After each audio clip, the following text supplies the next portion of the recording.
Rome changed everything for me, but probably the biggest thing it changed was making me realize that the biggest changes had already happened before I even got onto the plane. Hi guys, welcome back to another episode of Dahlia in Dubai. Today's video is going to be a little bit different to my Instagram reels or my vlogs. So one thing I've been reflecting on recently is that I love to tell stories, turning little things in life into something beautiful, turning it into something that means more than just the moment itself. Selfishly, this video is going to be a bit of a video diary as well, something that I can look back on in the months, years to come and remember where I was at this point in my life.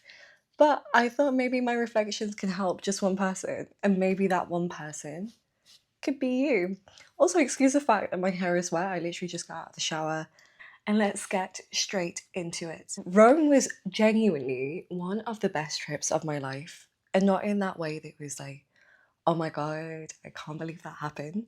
Because honestly, my life is full of so many moments like that. And if I started telling you guys all of the oh my God stories, I promise you wouldn't even believe me. I'm blessed, but yeah, my life can be a little bit cinematic. I realized that the reason behind it being the best trip of my life wasn't even the city itself, as weird as that might sound. The reason that Rome was so magical was because of the woman, the version of myself who showed up there. I thought that like this trip was going to be like a big trip to reward myself from leaving corporate, but I didn't realize that everything I'd gone through and like leaving corporate in the first place was what allowed me to show up in the way that I showed up on this trip. I went on this trip thinking, oh my God, I'm going to have a new breakthrough about who I am, about something I need to learn, about, I don't know, it's just something is going to reveal itself on this trip. But actually, that did not end up happening, at least not in the way that I expected it to. But I did have a breakthrough, and the breakthrough is that I had already had my breakthroughs. Like, I sat on that trip and I realized that I had already become the woman that I wanted to become. And truly, like, I couldn't believe that. I couldn't believe that I could just sit there and hold up a mirror to the woman I'd become and think, wow, like, I really have done the work and I'm really proud of everything I've achieved. So, yesterday I was in the airport, I was reflecting on all of the things that I learnt because I wanted to share some of the lessons with you guys because truly I did learn a lot. So, if you're going through some sort of transition in your life, if you're looking for some advice, I would recommend you to watch this video until the end. There were a lot of lessons that I learned, a lot of reflections that I took from the past few days, and maybe just one little thing can help you. So I literally quit corporate. Rome was day one of my new life. Day after I quit, I was on a plane to the Eternal City, and all of these lessons became learnt. The first and biggest lesson is that you don't find yourself, because that implies that you're lost, you're broken, whatever. You uncover yourself. Okay, now stay with me for 1 second because I know this sounds a bit juju. Like, I think for years I was chasing this future version of me. I thought I could find the version of Dahlia that was more confident, more feminine, more sensual, richer, all of these things. Constantly chasing a new version of myself. The successful one, the one with the wild stories, the crazy one, the ambitious one, whatever it was, I was always a different version of myself. I was constantly forward thinking and trying to achieve that, trying to become that version of me.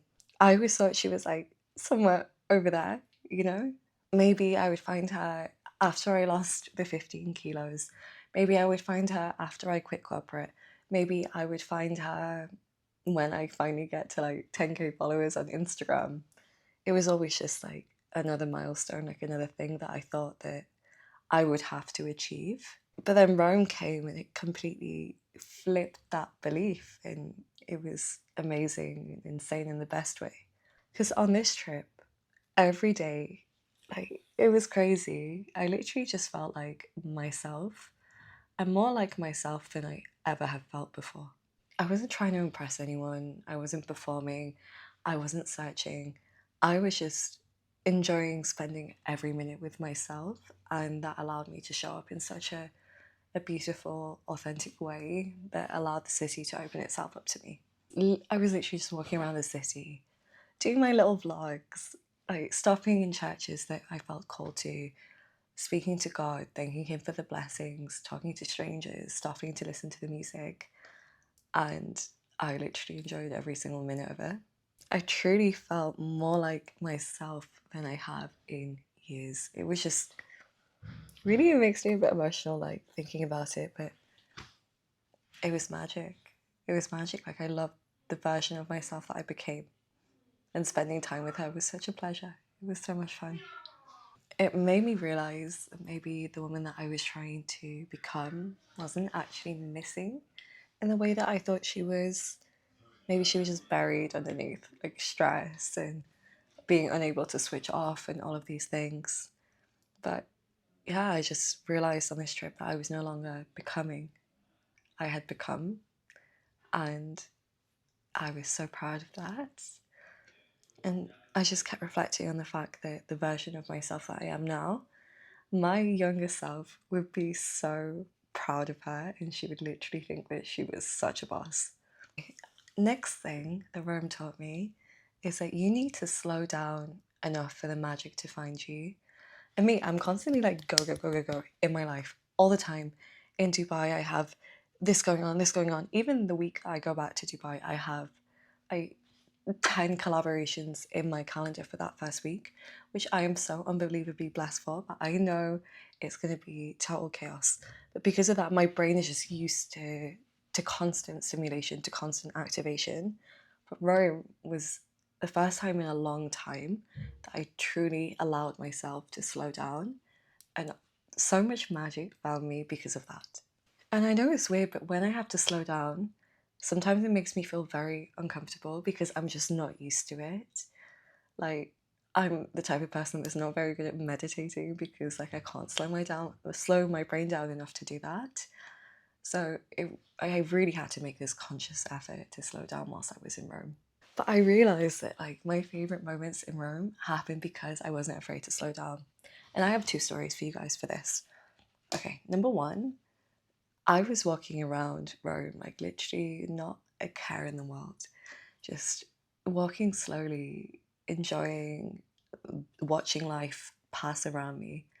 And I turned a corner into a piazza, and there was a busker, and he was singing, he was playing guitar, and he was doing it so wonderfully. But you know what? Like, literally, no one stopped to listen to him. So I stopped. I sat there right in front of him within his eyesight so he could see that someone was listening to him. And I like swayed to the music and did all of this stuff, and it was just magical. I had such a wonderful time. And then after two songs, I went up to him. He was like, I'm packing away. No one's stopping. No one wants to listen. And I said, people are just in such a rush these days. They're constantly rushing to get to that next thing. They cannot slow down to enjoy the music. And I said, look, even if you think you didn't change anyone's day, you changed my day. Like, your music was so beautiful, it really moved me. He was like, you're such an angel. Can I give you a hug? It was just a beautiful moment of human connection. And if I'd been in a rush, I would have totally missed that encounter. And even since that happened, like, I haven't been able to stop thinking about it. It was just magical. And then there was another incident where, like, I was trying to look for a library, and the nearest library was like 6 kilometers away. But then the day after, when I'd slowed down and was just wandering around, I look up and I see biblioteca. And I literally just stop in my tracks. I'm like, because I'd been searching for that the day before, I couldn't find anything. And then all of a sudden it just showed up in front of me. So I went in and I registered, and everyone was like dressed super fancy wearing these bow ties. And yeah, I got to order a book. I ordered this book on English and Hindi poetry. I don't know why, but I did. And I just sat there and I read, and I asked them for some paper so that I could take notes, but then I realized that I wanted to use the paper for something else. And I sat there and I wrote a letter to my future self, telling her that everything I was doing was for her and that she's going to live the most wonderful life because my optimistic delusion will not allow for anything else. And those two beautiful moments would not have happened if I didn't give myself the chance to slow down. And it made me think as well, like, how many things have I been missing in my life because I'm just go, go, go. So I'm going to make a conscious effort to slow down in the future. And I would implore you guys to do the same. Let's just make magic. Let's go slow. Let's see what happens. Okay, and one final lesson for you guys because I need to go. I'm running late. Curiosity is the doorway to magic. And I truly, truly, truly believe this. The more curious you are, the more magic can find you. I think part of the reason we're so magnetic when we're children is because we have this childlike curiosity. But then as we get older, we lose that curiosity. Life kind of just drains it out of us. The system, the corporate world, it doesn't really encourage creativity. So we lose that. We lose the creativity, we lose the curiosity. And because of that, we lose so much of our magic. And that's really sad if you ask me. I think one of my greatest strengths is my creativity and my curiosity. I just genuinely care about people, about human connection, about people's life stories. I approach the world with such a genuine curiosity that it allows the magic to find me because I show up in this really authentic way in the world where I just want to know I just want to know about the people in front of me. I want to know about the things around me, but with no intentions, like no bad intentions. I just am curious to know more. And because of that, so much magic finds me. I feel like a really big lesson I learned as well is that you have to stop treating yourself like a continuous improvement project. There comes a point when you have to just take a step back and realize that you have actually already done the work and you can enjoy the process. Hold up a mirror to your current self and like literally just be so proud of everything that you've achieved.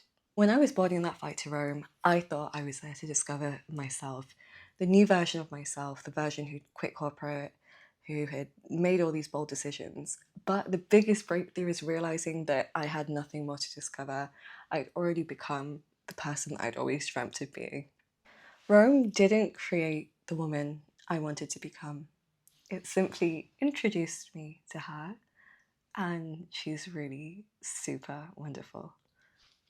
So, if you want to continue to follow my adventures, my random ramblings in Vienna, in Prague, in Paris, make sure you follow and subscribe this channel, like this video, leave me a comment, and if you made it to the end, thank you so much. It means the world to me, and I hope you have a beautiful day.